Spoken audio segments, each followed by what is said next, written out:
Hello friends, welcome to all. Today we will discuss about one of the important topic of fabrication technology, which is list of advanced welding processes, and in this process we will discuss friction stir welding.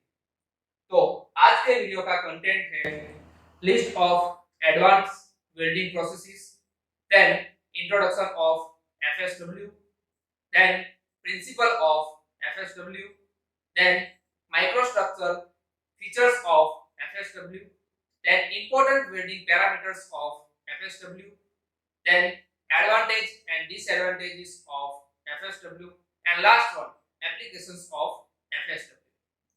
तो next आप यहाँ देख सकते हो list of advance welding processes.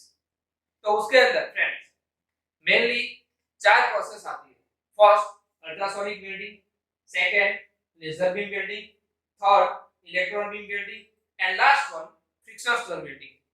तो हमारा आज का जो टॉपिक है वो है friction stir welding. The next slide हम यहाँ देख सकते हैं introduction about friction stir welding. तो फ्रेंड्स फ्रिक्शन स्टर वेल्डिंग है वो इन्वेंट वेन थॉमस ने किया था एट TWI लिमिटेड इन 1991। मींस कि ये रिसेंटली डेवलप की हुई एक वेल्डिंग की प्रोसेस है और एक प्रोसेस है वो जनरली कन्वेंशनल जॉइनिंग प्रोसेस है। तो उसके जो प्रॉब्लम आते हैं उसको ओवरकम करने के लिए ये प्रोसेस डेवलप की गई है। FSW require low energy input and it is capable of producing very high strength weld in wide range of materials at lower cost.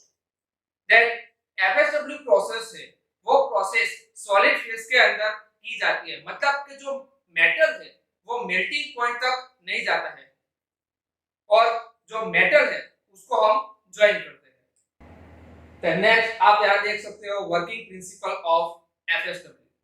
तो उसके अंदर यहाँ फिगर में आप देख सकते हो कि एक सिलिंड्रिकल टूल है और उसकी प्रोफाइल प्रोब है वो रोटेट करता है और वो प्लंज होता है हमारा जो ज्वाइंट लाइन है, मींस कि हमारा जो वर्क पीस है, जो मटेरियल है जहां पे हमें वेल्ड करना है वो लाइन के ऊपर वो क्या करेगा, रोटेट करेगा एंड प्लंज होगा और हमारा जो दो पार्ट है उसको वेल्ड करेगा। यहाँ पे फ्रिक्शनल हीट जनरेट होती है between wear resistance welding tool and the material of work piece, मतलब कि हमारी जो दो प्लेट है वो प्लेट हमारा जो टूल है उसके बीच में क्या होगा, फ्रिक्शनल हीट जनरेट होगी और ये फ्रिक्शनल हीट है वो मेल्टिंग पॉइंट तक नहीं पहुंचती है। वो क्या करेगी, जब हमारा जो टूल है वो टूल रोटेट करेगा और हमारा जो वर्कपीस है उसके साथ जो फ्रिक्शनल हीट जनरेट होगी तो वहां का जो मेटल है वो प्लास्टिक स्टेज में आएगा और वहां पर वेल्डिंग शुरू होगा। तो आप यहाँ फिगर में देख सकते हो जो ग्रीन कलर की फिगर है वो है हमारा टूल और नीचे तीन जोन दिखाया हुआ है। यहाँ पे जो ऊपर का डाउनवर्ड एरो है वो क्या करेगा, वो वहां पे प्रेशर जनरेट करेगा और फ्रिक्शन हीट जनरेट के लिए वो यूज होगा। जो हमारा टूल है वो रोटेट करेगा और जो डायरेक्शन दिखाई हुई है वो हमारी वेल्डिंग की डायरेक्शन है। तो आप यहाँ जोन देख रहे हो, ग्रे कलर है वो अनअफेक्टेड मटेरियल है, देन येलो कलर है वो हीट अफेक्टेड जोन है, ऑरेंज कलर है वो थर्मोमैकेनिकली अफेक्टेड जोन है एंड जो बीच में वेल्ड नगेट है। तो आप यहाँ फिगर में देख सकते हो। देन नेक्स्ट आप यहाँ फिगर में देख सकते हो जो एक्चुअल FSW का मशीन है वो कैसा है और जो प्रोसेस होती है वो कैसे होती है। इन द नेक्स्ट स्लाइड आप यहाँ देख सकते हो माइक्रोस्ट्रक्चरल फीचर्स ऑफ FSW। तो फ्रेंड्स फ्रिक्शन स्टर वेल्डिंग के अंदर मेन 3 जोन है। फर्स्ट नगेट और आप इसको स्टर जोन भी बोल सकते हो। सेकंड है थर्मोमैकेनिकली अफेक्टेड जोन, उसको आप TMZ बोल सकते हो एंड थर्ड है हीट अफेक्टेड जोन जिसको आप HAZ बोल सकते हो। तो उसके अंदर फर्स्ट जोन की बात करेंगे हम। तो स्टर और नगेट जोन में वो एक रीजन है हेवीली डिफॉर्म मटेरियल और वहां पे जो हमारी जो पिन है, जो हमारा जो टूल है जो रोटेट करेगा वो वहां पे लोकेट करेगा और एक पोर्शन है उसके अंदर जो ग्रेन है वो ग्रेन की साइज है वो इक्वल साइज और स्मॉलर साइज रहेगी जो हमारी पेरेंट मेटल है उसके ग्रेन की साइज से। देन सेकंड, यहाँ आप ये स्लाइड में देख सकते हो TMZ, it occurs either side of stir zone. In this region strain and temperature are lower. मतलब कि यहाँ पे टेम्परेचर और स्ट्रेन है वो लोअर रहेगा as compare to stir zone, and यहाँ पे जो इफेक्ट रहेगी वेल्डिंग की माइक्रोस्ट्रक्चर के ऊपर वो बहुत स्मॉल रहेगी। एंड थर्ड है हीट अफेक्टेड जोन, तो it is a common to all welding processes. This region is subjected to thermal cycle but it is not deform during the welding, मतलब कि ड्यूरिंग वेल्डिंग ये deform नहीं होता है। यहाँ पे जो टेम्परेचर होगा वो TMZ से कम होगा। तो ये 3 मेन जोन थे।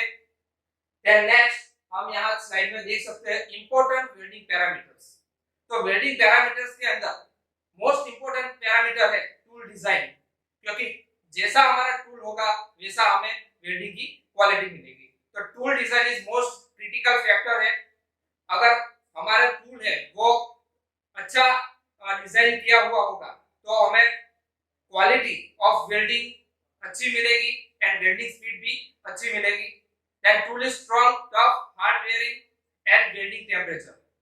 तो टूल है स्ट्रांग होना चाहिए, टफ होना चाहिए और रेजिस्टेंस वेयरिंग होना चाहिए। Then it have good oxidation resistance and thermal conductivity. Then S13 steel have proven perfectly acceptable for welding aluminum alloys, मतलब कि S13 स्टील है वो एल्यूमिनियम एलॉयज के लिए बहुत अच्छा है। देन नेक्स्ट सेकंड फैक्टर है tool tilt and plunge depth, मतलब कि plunge depth is defined as the depth of lowest point of the tool below the surface of welded plate, and it has found to be critical parameter ensuring weld quality। मतलब कि हमारा जो tool है, tool की जो lowest point है वो lowest point हमारी जो मेटल है जिसके ऊपर हमें वेल्ड करना है वहां कितने अंदर तक वो डेप्थ में जाता है वो एक पैरामीटर है। अगर वो अच्छा होगा तो हमारा वेल्ड की क्वालिटी है वो अच्छी मिलेगी हमें। Then plunging the tool below the plate surface increases the pressure below the tool and help ensuring adequate forging of the material। तो यहाँ पे टूल जितना अंदर की तरफ घुसेगा उतना ही प्रेशर ज्यादा जनरेट होगा और वो हमें हेल्प करेगा फॉर्जिंग ऑफ मटेरियल के लिए। And tilting the tool 2 to 4 degree such that the rear of tool is lower than the front has been found as assist the forging pressure, मतलब कि हमारा टूल है उसका जो लोअर एंड है वो 2 to 4 डिग्री तक वहां टिल्ट करना रहता है। देन नेक्स्ट आप यहां देख सकते हो एडवांटेजेस ऑफ FSW। FSW का एडवांटेजेस क्या है?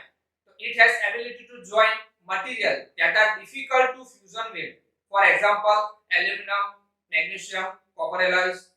Then it can use purpose designing equipment or modified existing machine tool technology। Then the process is usually automatic and adaptable for robot use। Then no filler or consumables are required in this process। It can operate in